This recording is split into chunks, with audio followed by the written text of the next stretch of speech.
Hello everyone, welcome back to MalStorm Gaming. My name is Malachi Gardner, and today I'm going to be playing Horizons of Spirit Island. I hope you all enjoy the video. So I have Horizons of Spirit Island basically set up here. There's a couple of things left to do, but I'll go through and explain it. In this video I will be going over all the rules for Spirit Island, so fear not if you've never played Spirit Island or don't know how to play. I will be going over that here, and then we'll be getting into the actual game. In the game, each player is going to control a spirit. And so I have Rising Heat of Stone and Sand that I'm going to be playing with today, and you are going to be powering up your spirit, getting new abilities, and spreading your presence along the island map here. And the goal is to drive away all of the invaders that have come to our peaceful little island, and we need to get them out of here and reclaim our dominance over this land. We're going to be doing that by playing cards on our turn. Each card is either going to be a slow power, as denoted by that blue turtle, or it's going to be a fast power, as denoted by that red bird. And based off of their speed, some cards, the red fast cards, will happen before the bad guys do their stuff, and then the blue cards, the slow ones, will happen after the enemies do their turn. So there's a lot of planning ahead in this game that can be very, very useful. So the last setup instruction we need to do here is we need to have the invaders explore, which is going to determine the starting locations of the explorers that the invaders are sending out into the lands. And so to do that, we're just going to reveal the top card of this activation deck, and that will give us a land. So the J's represent jungles, which are these green areas on the board, and we are now going to be placing one explorer, which are these little guys here, and we're going to place one on each of the green spaces inside our map here. Now, you will notice that there's some land over here that's kind of cut off with these green markers. The way Spirit Island works is each player is given a piece of the island that is quote-unquote theirs, and they will start on that board and they'll have most of their power be from that board. This side of the map here is technically designed for 2 players. On the flip side, there's a map with 3 island pieces that are designed for this design, of course, for 3 players. Since we are just going to be playing with 1 spirit here, I have cut off one of the island boards, so all these spaces aren't going to be in the game, but only these spaces that currently have tokens on them are going to be in the game. And so we're never going to go past these blue, teal tokens here. So these aren't going to be in the game, but all these other spaces are going to be in the game. So I need to go ahead and place those Explorer tokens on the jungles there, of course ignoring the ones in the back, because those aren't in the game. Now, one really interesting thing with Spirit Island is that after the Invaders Explorer location, we're going to put it into this track here, and right here it's going to say Build, which means that on their next activation, the Invaders are going to build in the jungles. And after they build, we're going to reveal a new card from the Explore deck, which will then go into the Build slot. Now, any card in the Build slot will then be pushed to the Ravage slot. And so then, what that means is, on the next turn, they'll Ravage there, which means they'll fight, essentially, and deal damage to the island and the native inhabitants in it. And so what that means is, where they explore, they will then build. Where they build, they will then Ravage. And so you know, based off of what the explorers, what the invaders explore, you know where they're going to build, and then based off where they build, you know where they're going to ravage. So that's a really big part of how the game is structured and how you actually win the game. You need to look at what the enemies are about to do and then figure out a way of stopping them. So looking at these little tokens on the board here, these green tokens are just going to be the divider for what is in the game and what's out of the game. But there are these yellow tokens, these orange tokens here that I have, and these are presence tokens. So in Spirit Island, you play spirits, and you are an elemental force of the island. You are not actually physically manifested anywhere, any one particular place, but where you have these tokens are where you have your presence and where you can enact your will and have power. Throughout the game, we're going to be placing more of these tokens onto the board, and so our presence and our power will be growing, and and the areas we can affect will also be growing. And if we ever have 2 tokens in the same place, that'll be known as a secret site, and we get even more special abilities if we have a sacred site. So where we have these presence tokens is where we're actually going to be able to affect the board, and we're going to calculate all of our ranges and everything from spaces with those presence tokens. So we start with 2 of them in the sand here, and that is due to the special setup instructions printed on the back of your spirit panel. Each one will tell you how many presence tokens and how and where to place them on your island board here. But for this rising heat of stone and sand, I told us to place 2 of them, which is why we have 2, into the highest numbered sands, so that's going to be our sand right there in the middle. Some of the other things on the board, we have 3 different types of invaders. We have explorers, which have 1 hit point and do 1 damage. We have towns, which have 2 hit points and deal 2 damage when they attack. And then we have cities, which have 3 hit points and do 3 damage when we attack them. Or when they attack us, rather. Then we have these Dahan, and these are going to be the native inhabitants of the land. They are mostly peaceful for the most part, but they will fight back when they are provoked. And we have 5 of them on the board here, and we're going to be able to protect them, and if we do, we can actually help, they can help us deal damage to the invaders, and when it does come to fighting, they do have 2 hit points and deal 2 damage. And then finally, we have these blight tokens. Now this is going to be one of the main ways we're going to lose the game, by getting too many of these blight tokens. Here, we have a pool of 6 blight tokens, and this varies based off the number of players, as you see here. If we had 2 players, we would have gotten 11 in this pool. If there is ever no blight here, we are going to lose, and enemies are going to be placing blight as they deal damage to us during the ravage action. I'll go in more in depth into that later, but suffice to say, when they are ravaging the land, we're going to be placing blight tokens, and if there are no blight tokens left here, we lose the game. That's going to be the main way we lose. 1 does start on the board, and so that may come into effect later on. Looking at our spirit panel here, we have some growth options, which are going to be ways we can power up at the beginning of each turn. We have 2 presence tracks, 1 that denotes the amount of energy we get each turn, and then 1 that denotes the amount of cards we can play each turn. As we perform various growth actions, we're going to be able to remove these from our tracks here and place them onto the board, which will give us more ways we can interact with the board, as well as improving our stats here. So we always look at the rightmost revealed space here for your card plays and energy. So we start with just 1 card we can play each turn, but then after removing 1 token, we go up to 2 cards per turn. And so we're going to be able to upgrade ourselves as we play through. In Spirit Island, each spirit will have their own special rules. Some of them, like this spirit here, are fairly simple, but many of the spirits that are found in the various expansions for this game are very complicated, have very complex and in-depth special rules, and so that will really change. But regardless of how complex and intricate your special rule is, your spirit will play out very differently from all of the other characters, due to the special rules being able to fundamentally change how the spirit fundamentally works.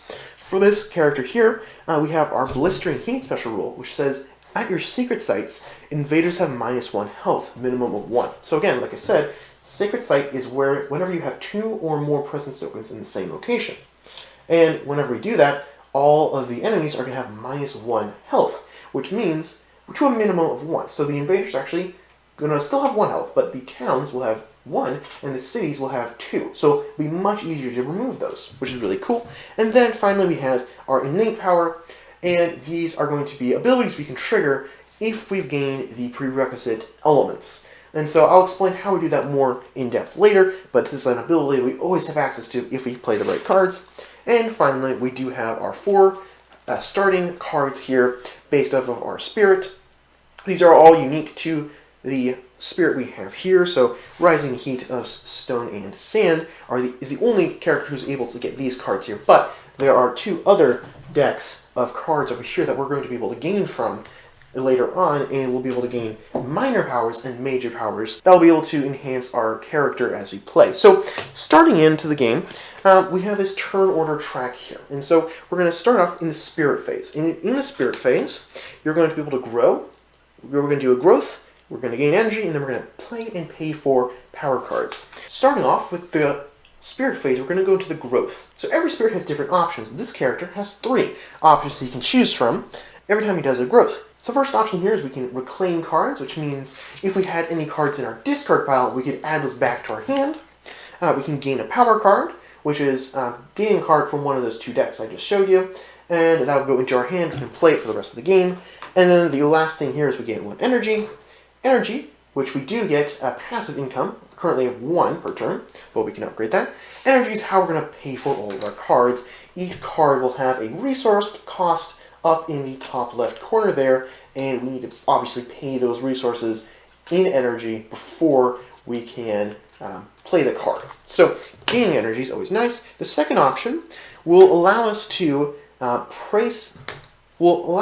2 instances of being able to place a presence in a sands or mountain within 3 spaces away. So we can take a presence from our track and place it anywhere we can place it on a mountain, which is a gray space, or a sands, which is a kind of tan space, and we can place up to 2 tokens from our presence track onto sands or mountains within 3 spaces of a presence we already have on the board. So in this Spirit Island, whenever you count range, you're always going to be counting it from your different presence tokens. So right now, we only have our presence tokens in this one space here, and so we count out our range from this space. But later on, if we have presence tokens here and here, we can count our range out from either one of those spaces. So the more presence tokens we have, the more reach we'll have.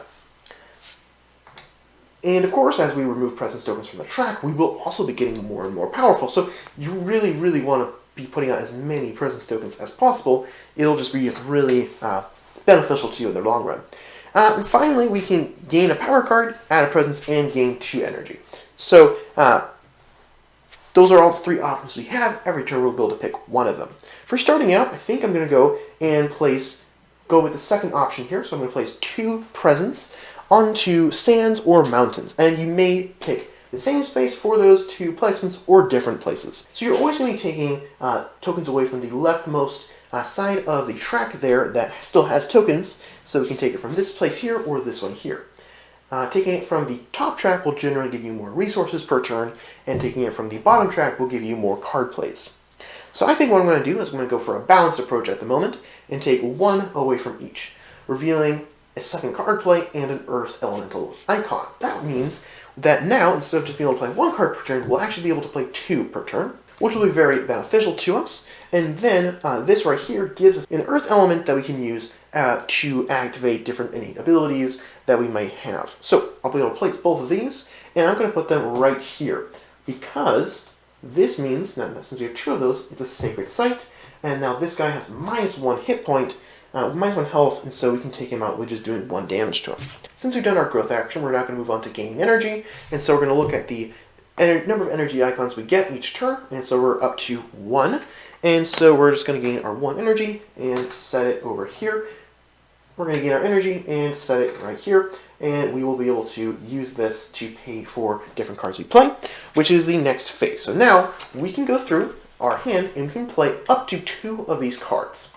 Looking at a card here, like I mentioned earlier, there's a resource cost, and then there is a color-coded ring behind that resource cost, which matches the color listed here. So card will either be fast, which will be red and it'll have a bird, or it'll be slow, which will be blue and have a turtle. And so red powers will activate as soon as this phase is over, right away. Whereas slow cards will actually go in the slow power phase, which is after the enemies get to do all their nasty stuff on the board. So that is a very important distinction here. Now, in addition to that, each card will have a number of resource icons, a number of elemental icons on the side there, and those are going to be the icons you generate when playing that card. So here we get 1 yellow, and 1 red, and then 1 purple. And we can use those to use our innate abilities. For example, to use the level 1 version of our innate ability, we have 2 red and 2 purple. If you do that, we can do 2 damage to explorers. The more elemental icons we get of these colors, and this character uses a lot of the red fire, the purple air, and the gray earth. If we get a lot of those 3 colors there, we'll be able to do a lot of really cool abilities with our character and dish out a ton of damage. So we have the cost there, we have the elemental track there, and then we have our speed. We also will have range. Now, this card has a dash for range, so let's look at a different card. So this one right here shows the Sacred Site symbol, and then has a 2 next to it, which means that it's up to 2 spaces away from a sacred site. So you can target a land that has a sacred site, or a land 1 or 2 spaces away from a land that has a sacred site. Also, you have this one. This one is just generic, and that is 1 space away from any presence token. Doesn't matter if it's a sacred site or not. And so each card will have a different range we'll have to keep track of. And then they'll also have a target land, which this one says any, but certain cards will actually require different land types. So you might have a card that says you have to target a sands, or you have to target a forest, or you might have to target a jungle. And so we'll have to follow any restrictions printed on the cards. But many of them will say any. Now this one right here, Gift of Searing Heat, actually says target another player. And so in a multiplayer game, we'd have to choose one of our allies to choose the target for this effect. But actually in a solo game, if a card tells you to target another player, you may target yourself since there is no other player. So in this will actually target us, and it'll give us some extra resources and such. And then, of course, the final thing on every card is the text box here. And this is all the things that this card will give us when we play it. So right now we have the option to play 0, 1, or 2 cards. Looking through my cards here, I think I'm going to go ahead and play these 2 cards. So Gift of Searing Heat has a cost of 0, and then Stinging Sandstorm has a cost of 1. So we'll go ahead and pay that energy, and then we'll play these 2 cards. And so then Gift of Searing Heat has fast, and then this one is slow. So we'll be able to do this one now, but this will have to wait for later. And so now we're going to end the Spirit phase and move on to the Fast Power phase. Alright, so during the Fast Power phase, we'll be able to activate any fast powers we've played, or any fast innate powers that we have on our Spirit. Now, the only fast ability we do have is Gift of Searing Heat, and it says target Spirit gains 2 energy, or target Spirit may pay 1 energy to do 1 damage in one of their lands. Now right now I need energy, so I'm going to go for the top option here, and so I'm going to gain 2 energy for my character, and we'll place that over here, and then that card will be set aside. We've already activated it, and so let's just turn it 90 degrees just to represent that we've already used that ability, and that means we won't actually, so I won't forget that and accidentally trigger it again. But the card is still in play. It's not discarded quite yet, and it will still generate its elemental icons, which is going to be very important since we currently actually do have 2 red and 2 purple, and so we'll be able to activate this first ability here on our innate power. So that's a slow power though, but we'll have to do that later. So now that all of our fast powers are taken care of, we're going to go into the invader phase. And so these play rates are actually from the base game of Spirit Island, and so we will actually just be able to ignore the Blighted Island effect, but then we're going to go to fear effects. Now, there are these fear cards at the top of the board here. There's 9 of them. And on these cards are going to be different abilities that we can do if we can terrify the invaders enough. Over at the top corner over there, we have a pool of, we have 4 fear tokens. As we do effects and destroy buildings that will generate fear, we're going to move them down into the generated fear pool. Once we have exhausted once we have all 4 tokens in this fear pool, we're going to move all the tokens back up to the first zone, and we're going to be able to play one of these cards. And once we've gone through the first 3, we'll go to Terror Level 2, which will actually make all the fear cards more powerful for the rest of the game, and it'll change the victory condition. Right now, the victory condition is, for us to win, we need to destroy all explorers, all towns, and all cities. But once we get to Terror Level 2, we'll only have to worry about all the towns and cities. Once we play 3 more, then we can go to Terror Level 3, which means we just need to worry about the cities. And then once we play 3 more after that, if we play all 9 fear cards, we just win the game outright. So the game will get easier for us the more fear cards we go through. So we definitely need to be focusing on getting fear, because that'll help us to win the game. So if we had earned any fear cards, we would be able to trigger those right now, but we have not. Then we're going to go to Ravage. So there is no card here. So for the first round, we just ignore the Ravage step.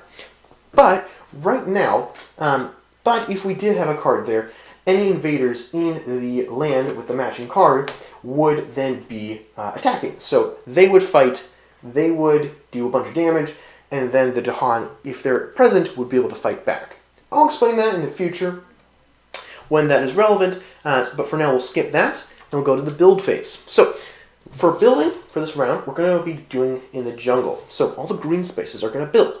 So it says, if invaders are present, we're going to add a town or a city. The way that is determined which one you do is you see if there are more towns than there are cities. If there are more towns, which are the 2s, than there are the cities, which are the 3s, then you will build a city. But if there are not more towns than there are cities, you will just build a town. So in both of these lands, there are currently 0 towns and 0 cities. So there are not more towns than cities, so we will build a town in each one of those. Alright, so now they are building.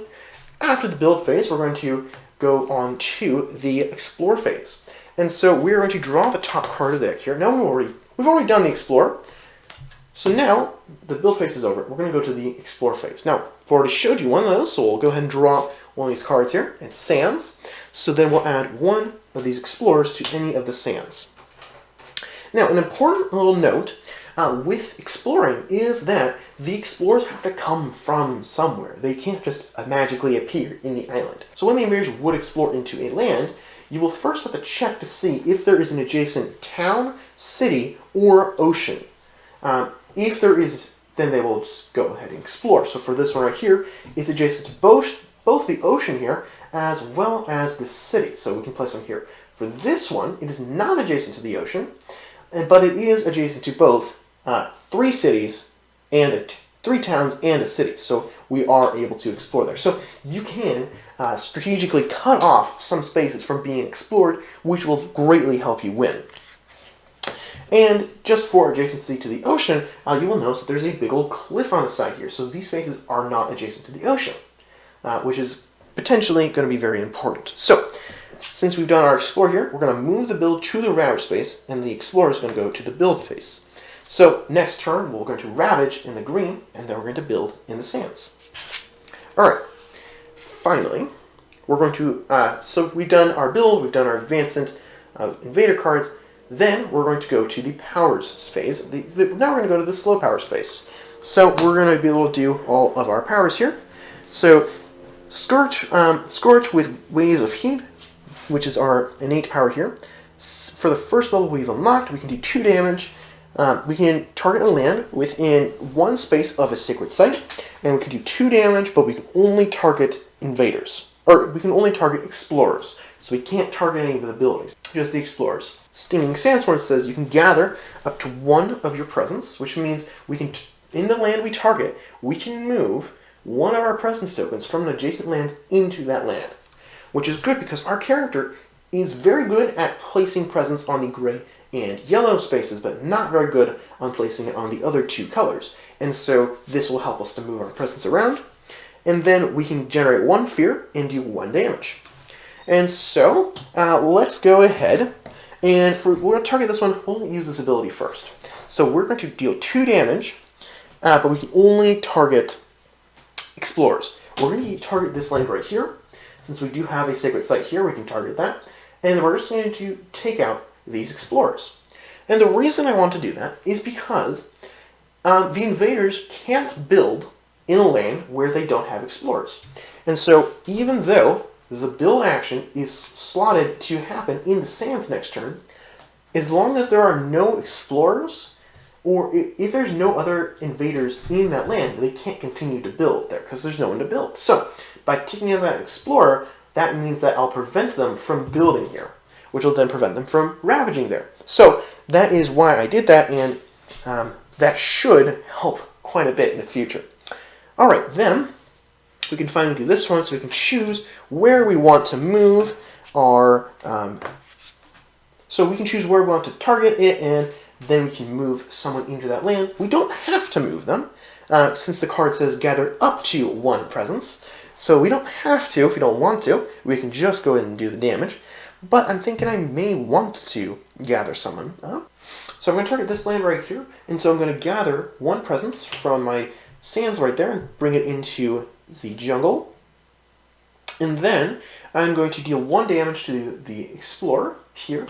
And so again, Explorers have 1 health, so I can do 1 damage to him, and he'll be removed from the board.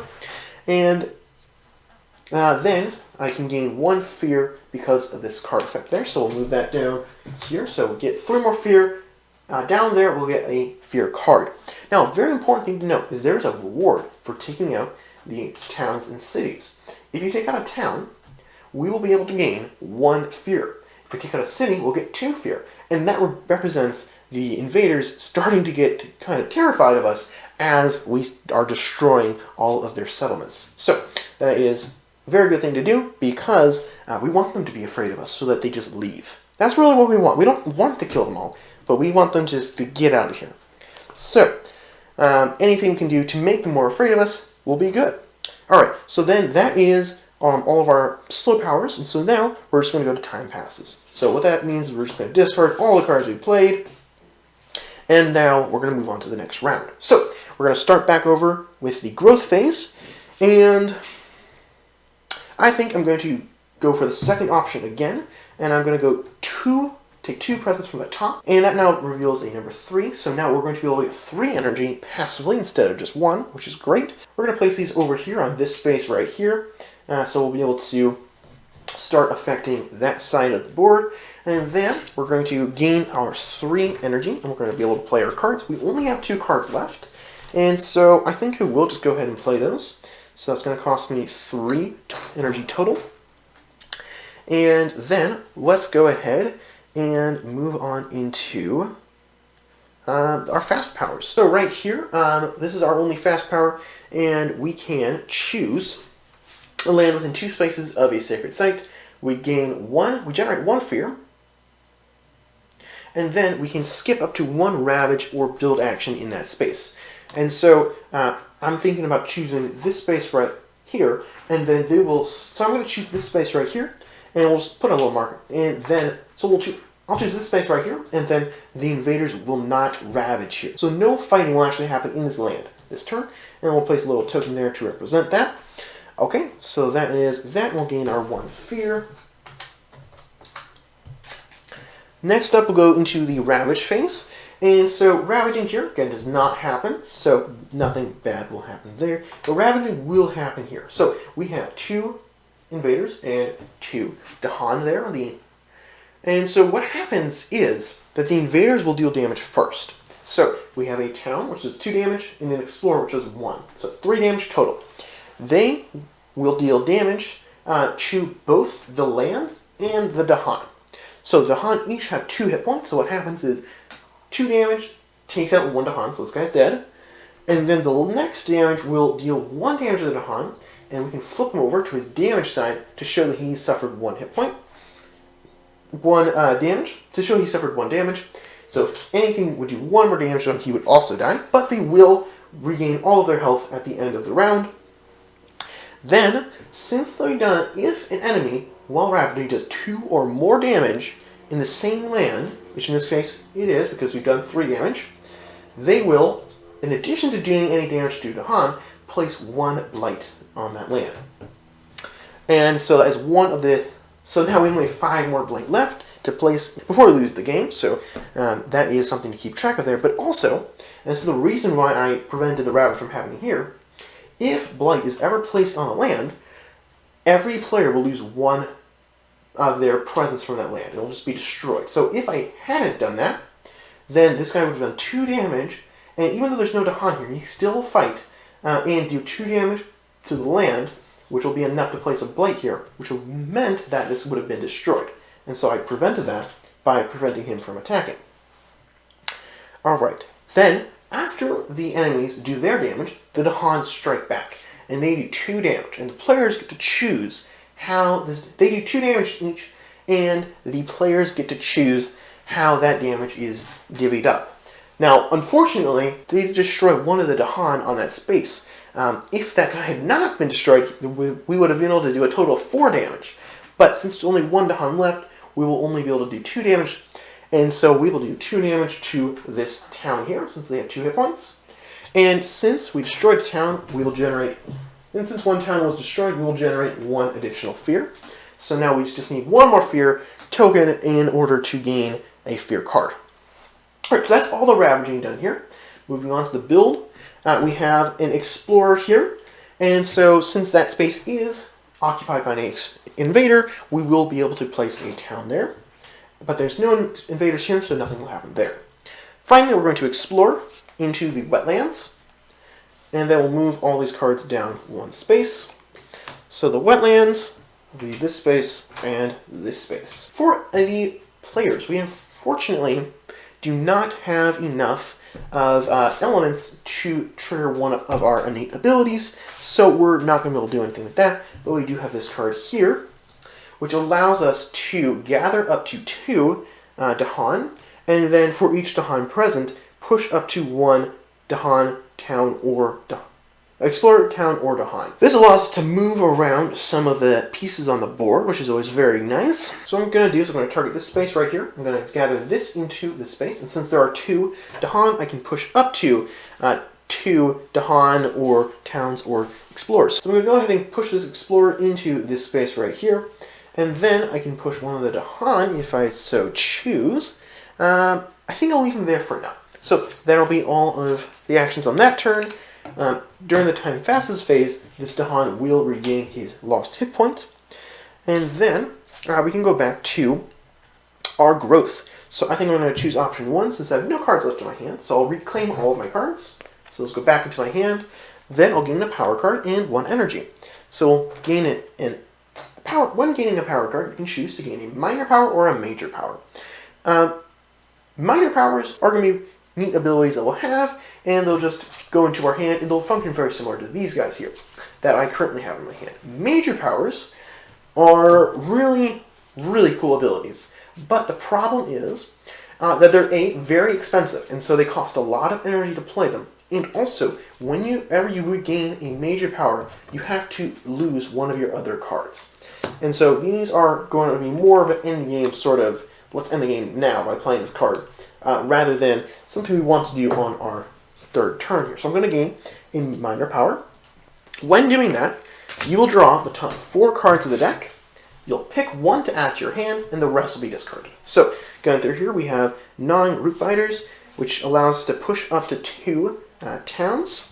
We have Encompassing Ward, which says target spirit provides defend 2 in each of its lands. And defend 2 will reduce the amount of damage that the invaders deal during their ravages. And so this is actually really cool because being able to block some damage is always great. Sap the Strength of Multitudes, we can defend 5, but if you have at least 1 air, which is the purple, we can increase his power range from being 0 to being 1. So that's cool. Land of Haunts and Embers gives us 2 fear and allows us to push up to 2 the invaders here, explorers or towns. If Blight is present in the land, we gain 2 more fear and can push 2 more things. But after doing all of that, we have to add 1 Blight. So that's got some pros and cons to it. Alright, so even though there's definitely some drawbacks to it, I'm very much leaning into this card here. It doesn't cost any energy, which is great. It gives us 2 of the elements that we use a lot, both the fire and the air. And then gives us a ton of fear as well as options to be able to push people around the board, which looks very appealing. Since what I'd like to be able to do is gather people up into a couple lands with sacred sites and then just blow them up. So I think I'll go try getting Lands of Haunts and Embers. But we'll have to be careful to not play that too frequently because that could end the game. Alright, and then the final thing here, we gain 1 energy, and then we're going to go to the energy production phase, which gives us 3 more. So we'll go ahead and get that there. And then we can play up to 2 cards. Alright, I'm actually going to go do the combo we played on the first turn. So I'm going to play these 2 cards here, which will cost me 1 energy. And then, going into fast powers, I'm going to use this one here. But I'm going to use the second option, so I'm going to spend 1 energy to do 1 damage in one of my lands. So I'm going to spend 1 energy. And one of your lands refers to a land where you have at least 1 presence token. So, I am going to then choose to target this land right here. Since I have a sacred site here, everything here has -1 maximum health. So I'm going to do 1 damage to this town, which is normally not enough to destroy it, but in this case it is, because it's in a sacred site. So that's destroyed. We gain 1 fear for doing that, which puts all of our fear down, generated into the generated pool. So we put them all back up, spending them to get a fear card. Now this is still face down. We don't get to see what this is quite yet, but after doing our fast powers, we'll be able to look at that and trigger it. All right, and so then that'll be all of our fast powers actually. So now we will actually go ahead and look at this. So it is retreat, and we have 3 levels here. Right now we're in fear level 1, so we're just going to look at this ability here and ignore these. But as we increase the fear level, we're going to be able to get better effects from these cards. But for now, the first 3 cards we play are going to be in fear level 1 before we can get to that second card down there. All right, each player may push up to 2 explorers from an inland land. Now, lands that are next to the ocean here, these 3 here, are coastal lands. Everything else is an inland land, so we can move some people around. I actually think I will go ahead and move this guy over here to this mountain just to condense the explorers around so that I can do more damage in condensed areas. Then this card will go into the discard pile. Alright. Then we'll go and ravage. So no ravaging happens here since there's no invaders there, but in the sands and the other space here, this guy's going to do 1 damage. So 1 damage to the Dahan here, he still has 1 health, and 1 damage is not enough to place any blight. Then the Dahan's going to strike back and take out this explorer, which is exactly what I wanted to happen, which is why I destroyed that town. Alright, that's all of the ravaging. The building then happens, and we're going to place a town here. And there are no explorers here, so nothing bad's going to happen there. And then let's go ahead and discard these cards and move on to the explorer, which is a jungle. Now this symbol here is used when playing on higher difficulty levels, but for this video I am just going to be ignoring that just to keep it simple and a little bit easier. So jungles are going to go there, and then we'll place those out. Alright, then we're going to go to slow powers. So I think I'm going to finish up what I tried to do what I started doing the first time I played this card, and I am going to gather my presence here. So now I have a sacred site in a jungle, which is really great for this character since that is something that's a little bit more difficult for him to do. Then I'm going to do 1 fear, and we're going to do 1 damage. And now since I have a sacred site here, this only has 1 health, so that goes bye-bye, giving me an additional fear. And so that is fantastic. Then I'm going to use my elemental icons there since I have enough to trigger the first level here. I'm going to do 2 damage to explorers.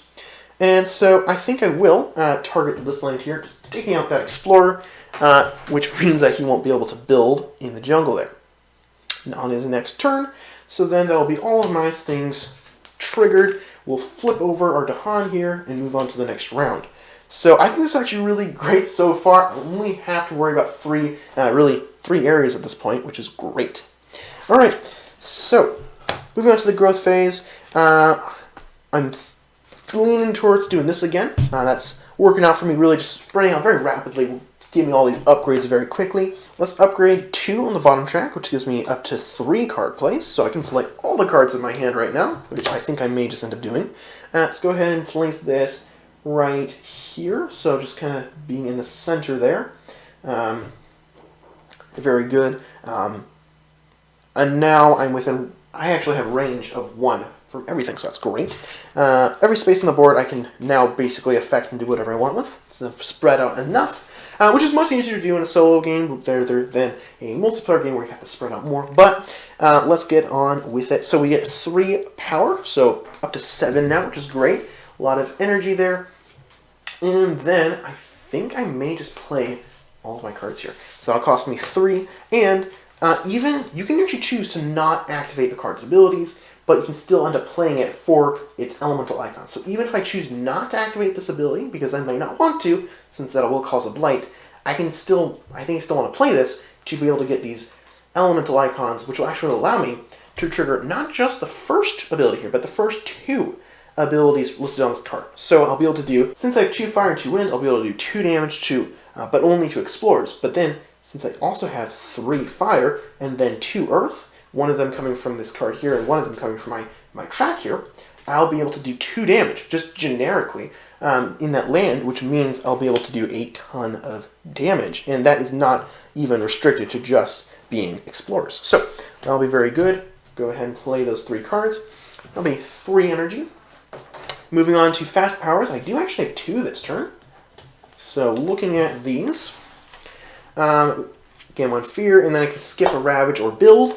And then here I can push some people around and get a bunch of fear. Alright. So I think I'll start with this one. I'll gain 1 fear. And then I think I will skip this ravage right here, because that won't be very good. I don't really want to... I'm not really going to be in any position to really do much damage here, so they're going to be doing going out and doing 7 damage here, so it's not... I don't want that fighting to happen. So no fighting is going to happen there this turn. Then for this one, I can choose if I want to do this or not.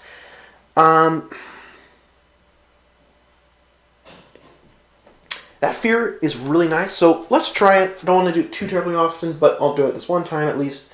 Place it here, targeting here, since there's no actual blight right there.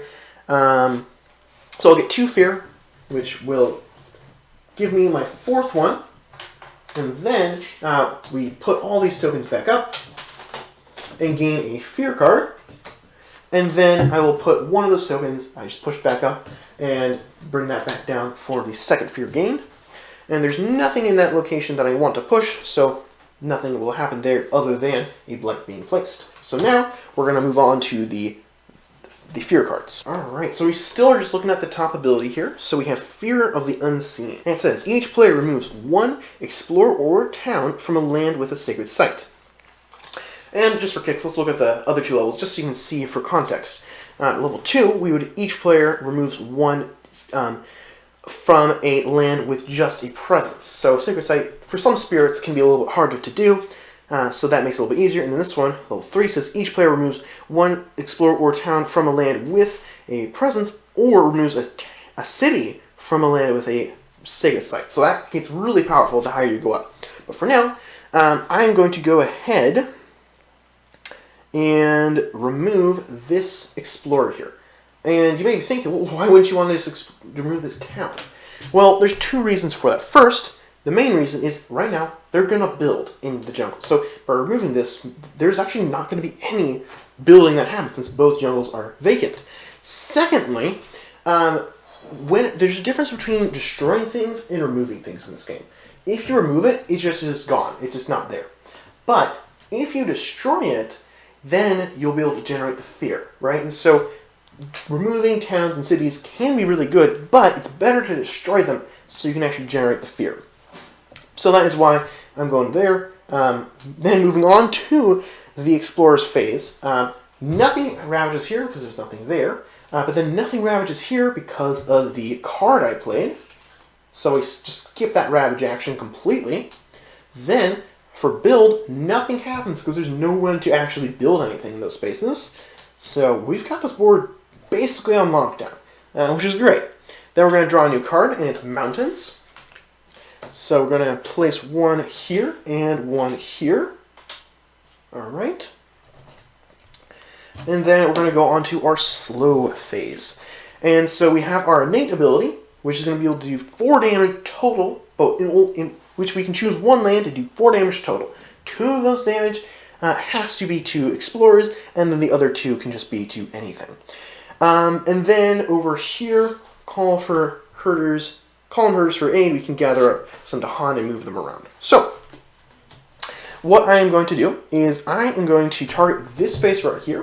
I'm going to do 2 damage to the explorers here, so they're dead. Then I'm going to do 2 damage to this guy here. Now, this guy right now only has 1 health because this is a sacred site. So the extra damage is actually going to be just wasted, unfortunately. But still, that clears that out, which means there's going to be no building happening in that mountain next turn. And actually, let's go ahead and do this as well. The same other location. So let's target here. And we're going to gather up to 2 Dahan. And up to does include 0, so I'm going to actually just say 0. So I'm not going to gather anyone.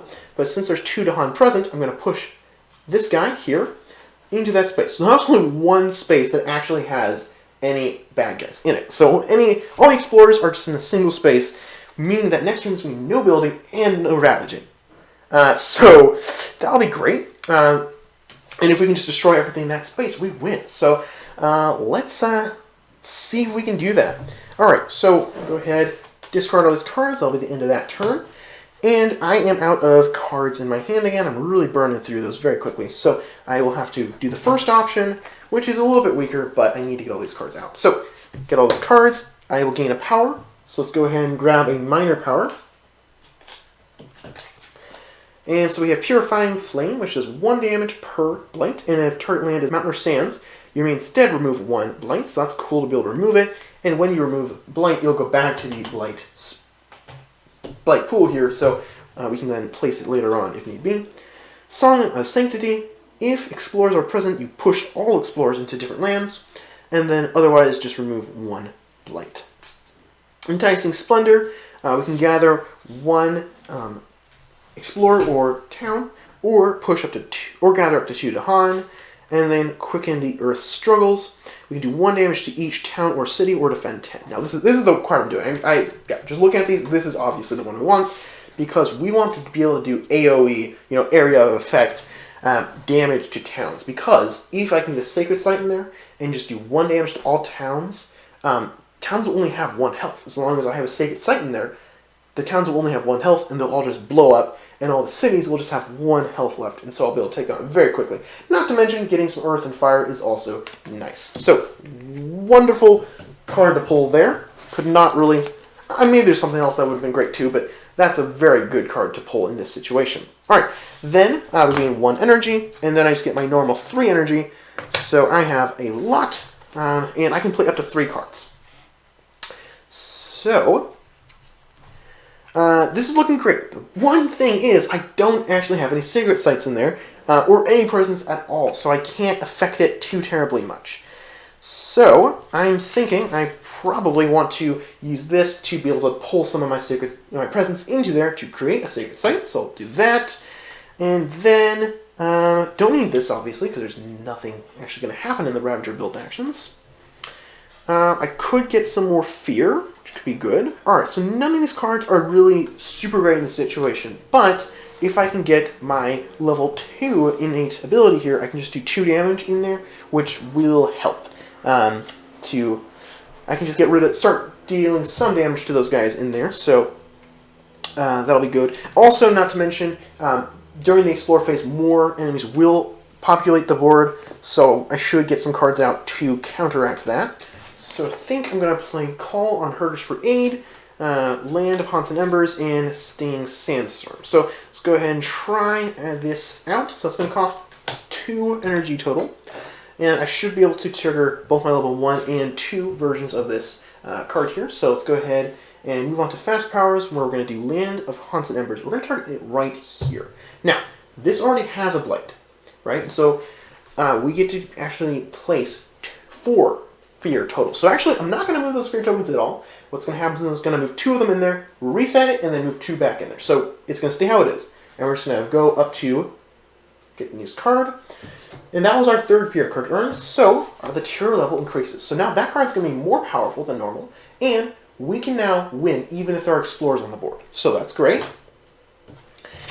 And then we're going to place 1 Blight. Now, since there's already a Blight there, when we placed another one, it's going to cascade, which means we have to place another Blight in an adjacent land. So I'm going to place it here. Since I placed a Blight there, we're actually going to have to destroy one of my presents. So that's going to be gone. Okay, so that's no longer in the game, and there are a couple ways of getting it back. There's no real consistent way of getting it back, so that is gone. Alright, but getting that 4th Fear is really good, and hopefully I'm going to be able to try to rush the end here before they can rebuild. So, moving on to the Ravage, nothing happens. There's no explorers to ravage in the jungles, and again with the build, there's nothing in the mountains to have the explorers build. Then we're going to have sands to explore, so they will go in there, but I think I should be able to take care of this. So moving on to the slow powers phase, I have my innate abilities and then these here. Call on Herders for Aid. So I'm going to target this place right here, move this Dahan in here, and then push the Explorer so that there's no building that's going to happen right there, which is good. And then I'm going to target this space right here. I'll gather presence into that space, and I'm going to deal 1 damage to this this city here. So I'm going to do 1 damage to that. So flip it over to show done 1 damage, and then I gain 1 fear. All right, then I have I do have my 2 fire and 2 wind. So I'm going to do 2 damage, but only to explorers. So take out those guys. And then I have my 3 rocks, 3 earth, and 3 fire. So I'm going to trigger this ability here. So that's 2 damage to anything. So this guy's already been dealt 1 damage. So I'm going to do 2 more to him. So he is destroyed. And that's going to give me 2 more fear. So it's 1 fear there. I get another fear card. And then that is going to reset up to here. And have 1 left there. And I just realized I forgot to draw that fear card at the beginning of the round. Before the invaders did their turn. So let's go ahead and reveal this real quick. Defend 6 in all coastal lands, skip all build actions in coastal lands. That would add cities. So that actually would have done nothing anyway. So that did nothing. Alright, fine. But I should have done that earlier. Okay, but I still will have 1 that will be able to trigger next round. And now, with how the current victory conditions are set, with the terror level being at 2, all I need to do is destroy this single town in order to win. So, let's see if I can do that. Alright, so what I'm going to do is I'm going to use the 3rd option, which I've never done before this game. So, I'm going to gain a power card. So, looking through, I don't actually care too terribly much. This one gives me the elements I need, so I'll take that one. But I don't think I'm going to need it, because I think I should be able to win right now. So, what I'm going to do is, then I can place a presence into this space. Okay? Then I'll gain 5 energy total. 2 from the action, the growth action, and then 3 from this, normally. That does reveal a fire icon, which is great. And then all I need to do is play a single card. Just quicken the Earth's struggles. Okay, so this costs 1 energy. I can play some other cards if I want to, but even if I just play this card, this does 1 damage. It's fast and it does 1 damage to each town and city. Okay? I'm going to target this space here. I have Sacred Sight, has a range of 0, so it works. It does 1 damage to this guy, and his maximum health is reduced by 1, so it's going to do 1 damage to him and destroy him. So that means I win the game, since there's no other towns or cities on the board, and so they don't even get to build or ravage. They just run away and go back to wherever they came from. So, that is how to play Spirit Island, specifically Horizons of Spirit Island. There's some mainly just component differences between the 2 games, and I may in the future play through actually with Spirit Island components just so you can see the differences. But very similar, basically the same game, just 1 or 2 minor differences. Thank you all so much for watching this video. I hope you enjoyed it, and I would recommend you all check out this game. I'm going to do a full dedicated review to this version of the game, but Spirit Island has been in my top 10 solo games of the year for several years, so it is one of my favorite games, and this new version is pretty cool, but I'll have to wait for the whole full review of the Horizons box to hear all of my thoughts. So please subscribe to MalStorm Gaming to be notified when I do upload that. And if you did enjoy this video, I would ask that you would like it. It does help out quite a bit. And thank you all so much for watching. And until next time, happy gaming.